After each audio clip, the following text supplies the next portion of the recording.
All right, hi everyone. Welcome to my talk. Happy to see some faces stick around, although you might be already a bit hungry. So my name is Fran, and I'm a data scientist. As a data scientist, I'm trying to use machine learning to make certain processes in the industry more efficient. And as a data scientist, many people ask me, or many of my friends ask me, what am I currently really interested about? And the answer to this question is, currently, I'm really interested about semantic search.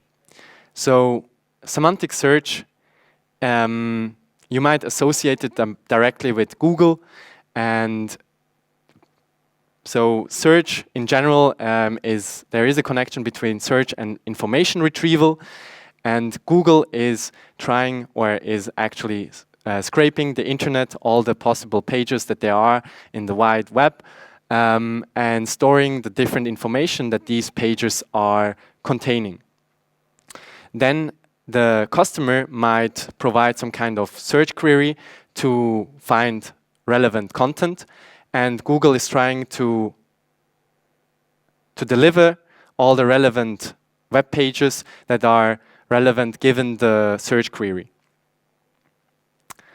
In my talk, I will focus on a more simple example using an online shoe store, because the Google example is a bit more complicated, since that's an unstructured problem, because we have many different contents on web pages, and in a retailer example we can use just structured problems where the products are the customers are searching the products on an online store. Right, so as I mentioned, in information retrieval, there are basically two approaches. There is symbolic search and there is semantic search. And here a small disclaimer, this is not a talk symbolic versus semantic search. So I'm not advocating against symbolic search. I just want to introduce you to semantic search. This is something that really fascinates me, and I just recently stumbled across it, and I would like to share it here in this community. All right, you can see here some advantages and disadvantages of the different approaches. For symbolic search, there are many tools already quite mature. Some examples would be Elasticsearch and OpenSearch that are already for 20 years on the market. On the other hand, we have semantic search, and I would like to introduce you to these two approaches using an illustration. So as I mentioned, I would like to use an online shoe store. Let's assume we have our products on the right side, and our customers might search for the products given their attributes on the top, so using brand, color, price, etc.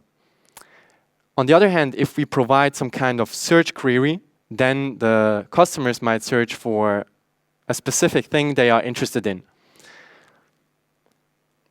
Now, if we provide this query functionality, then we have to make sure that we can deliver relevant products given the search query. And in this search approach, there are always 3 steps. So this is a bit simplified, but there are 3 steps. The first one is indexing. So in the beginning, you run through all your products a certain analyzer, which extracts information about your products, given their brand, their categories, and their color. And this is stored in a database. The next step would be parsing. So in the parsing step, customers are providing a search query, for example, black sneakers, and again, a function or an analyzer goes through the query to extract the relevant information.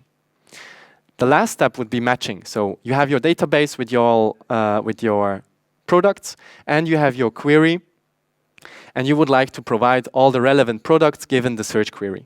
So this is called the matching step. Here is an illustration of the process here. So let's start on the right side of the slide. We have our products, and this is done all offline, and we run through for example, text descriptions of our products, an analyzer, here depicted as analyzer G, that extracts relevant information. This is then stored in this output that is on character level. So you can see we have here some kind of information. What is the brand? What is the category? And what is, for example, the color of the image or the product? This is stored all in the database, and we can get back to this database for querying. The second step would be parsing. That's on the left side of the slide. And here, the customers are providing the query, black sneakers. This goes again through an analyzer, and the analyzer extracts the information of the query. So in this case, that would be color equals black, and category should be equal to sneakers. The third step would be then the matching. So we try to provide all the products that are relevant to this query. The analyzers G and F are usually natural language processing pipelines where we run through text and extract relevant information. So this is the symbolic search approach. Now, the semantic search approach is quite similar, except for one big difference. That's the output of the analyzers. Here, for the analyzers, we use here deep neural networks, and those are giving as an output a vector instead of an output on character level. So using this vector, we can store again the relevant information of the products in the database, and we can similarly as before extract the relevant information from the query, and this is all stored in a vector. In the end, we can use some kind of matching, so some kind of similarity between vectors.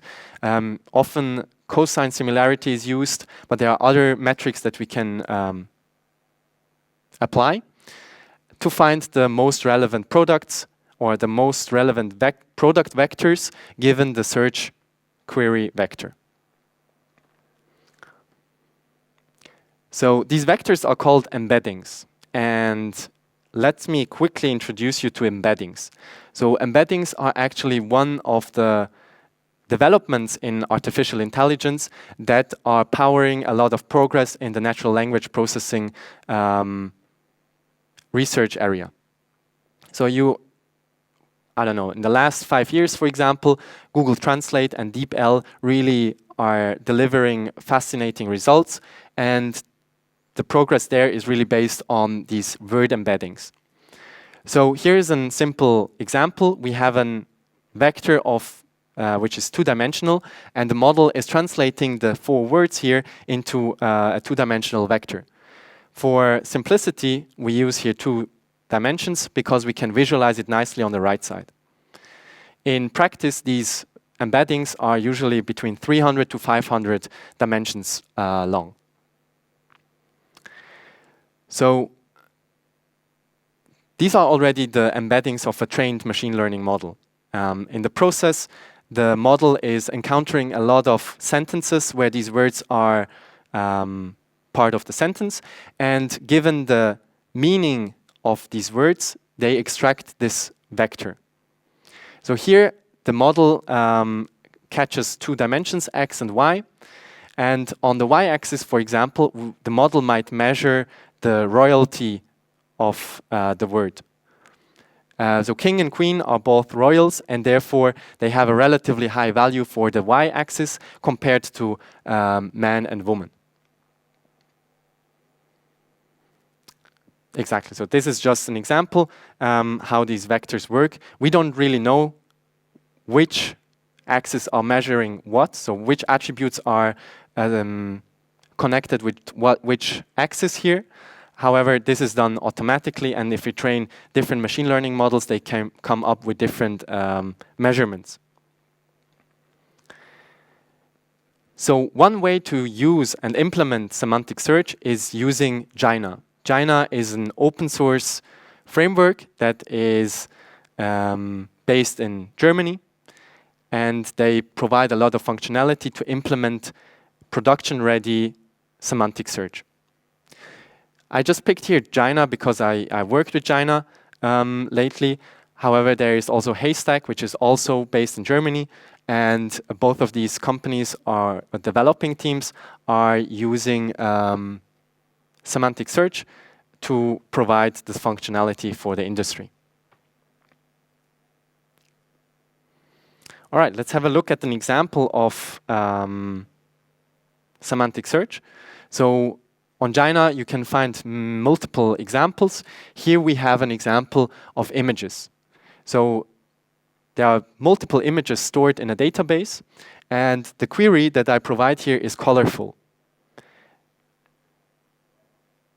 The neural network, so colorful is the input to the neural network, and this is translated to a vector, and we are measuring now how close are the vectors of the images to this colorful embedding. And these are the results that you can see here. So one example is to use this text input, but you can also provide images, right?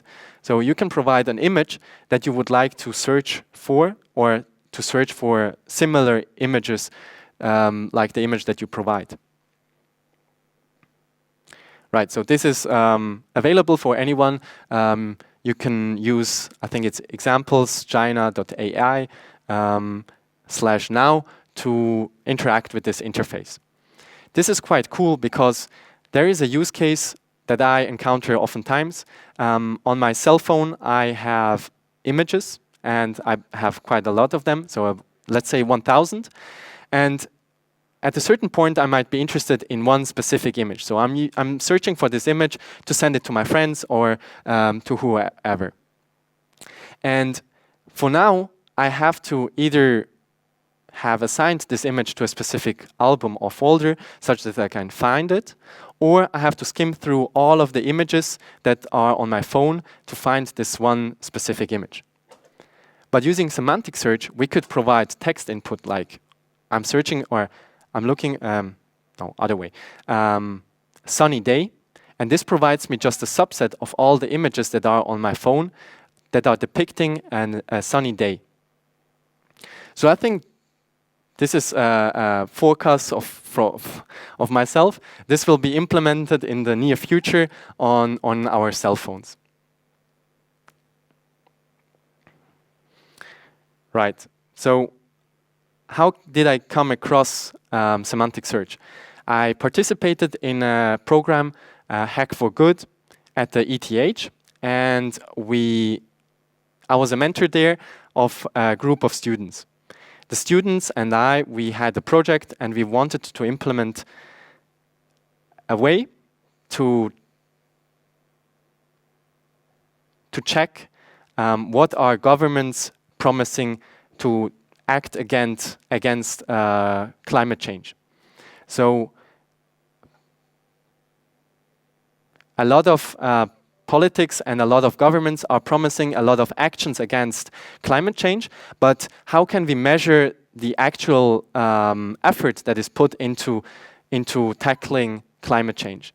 So what we try to implement is a project where policy analysts can search for relevant actions against climate change given all the documents that the government is providing. So here we have an example of South Africa that we used. There were like, just as a toy example, we used 5 documents which were about 80 pages long, and we provided this functionality to the policy analysts. They were able to search for different things and extract relevant passages of these documents given this semantic search.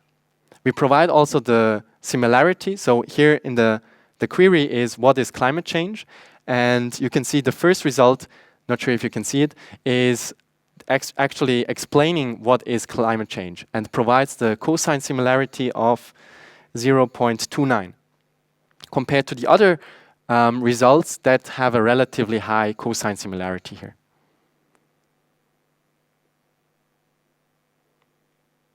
So this is one of the reasons why I'm really fascinated about semantic search, and I hope you learned something here in this introduction of semantic search. If you are interested, I'm very much looking forward to talk about this after this talk. And now I'm open for questions if you have any.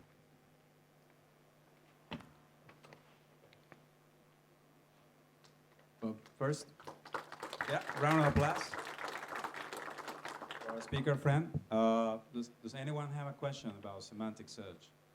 Yes.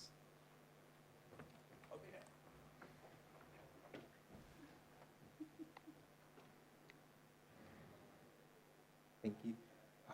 What kind of data is required for the semantic search engine to learn its thing to do? Yeah, so that's something that I didn't touch upon. You can use any kind of data. So you can use text, you can use images, you can use audio. It all depends on the model that is used and implemented in the approach.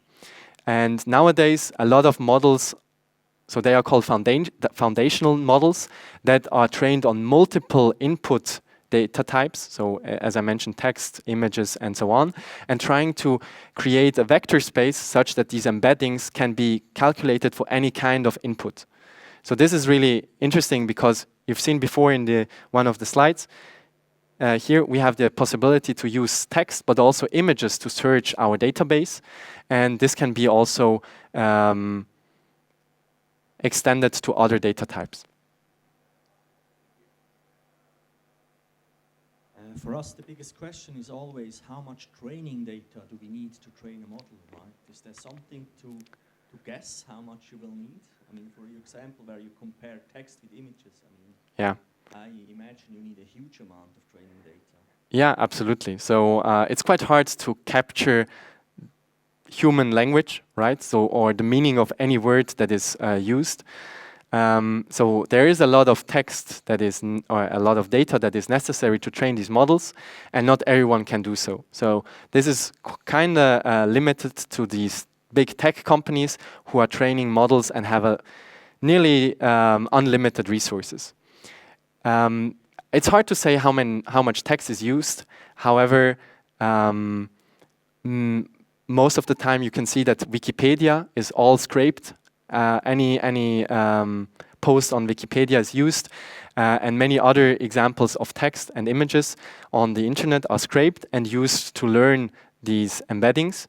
Often these models are often also open sourced, such that other people can access the value of these models. So this is not under closed doors. You can actually use these models. If you want to train on a specific use case, then you need quite a lot of data. And it's hard to say how many ad hoc. Thank you. Any other question? So what? Sorry? Yeah, we can hear. So what happens if say the domain shifts? So in your example, if we had a shoe store, but if you had like a bookstore, and then you train it, and all books are like between 200 and 400 pages long, and then you say a long book would be 400 pages, but then people start writing books that go 5, 6, 7, 800 pages. Would the prior definition still stand? So like you search for a long book, would you still find books with 400 pages, or would that shift to books that are significantly longer, because that's where the domain shifted? Yeah, so your question is pointing towards a problem, which is domain shift in data. And this is a problem regarding model serving and deploying. So you have to keep track of your models and the results and outputs that your model is providing in production.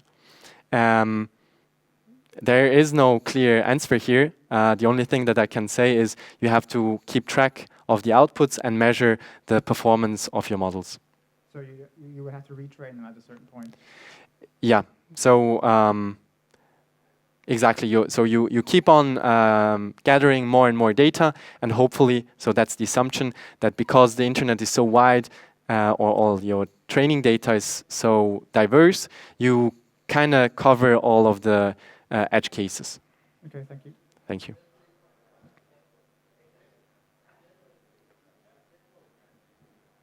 I have one more question about the training data. Do Yeah. you need labeled or unlabeled data? So just scraping all of Wikipedia is pretty easy and cheap. Yeah. But if I want to know, well, this is a colorful picture, I need many pictures, and they need to be annotated with being colorful and all the other attributes. Yeah. Do I need that, or is it just scraping it into the... Short answer, no, you don't need the labels. That's quite fascinating as well. This is another progress in the area of machine learning. You don't necessarily need these labels to train your model. This is something called self-supervision. So you can train a model that is extracting their labels from the input. So one example, we have a sentence, I'm going to the bookstore, for example.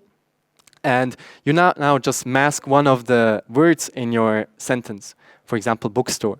And then you provide the input, I'm going to, and the model is, or the task for the model is then to find what are the possible words that fit into the sentence given the semantics. So this is as well one of the breakthroughs why we can use so many data sets and train the models to get good results for the embeddings. Before it was kind of limited to labeled data and supervised machine learning, which is kind of expensive because in special cases like in medical areas, experts have to look at each, I don't know, let's say X-ray image to capture and label the correct class. So how do you make the connection between a colorful picture and the attribute colorful? I mean, Yeah. text-only example is pretty easy, but if you have words and pictures, it's not... Yeah, I was cheating here a bit. So the model was just looking at the text before, but you need to have the vector space aligned. So the text input and the image input have to be in the same vector space. And to make that happen, you provide images and the caption of the images. And both of them are embedded and tries to get similar results. Another technique that is introduced is negative sampling. So you provide negative captions and positive so actual captions, and try to get this embedding space right.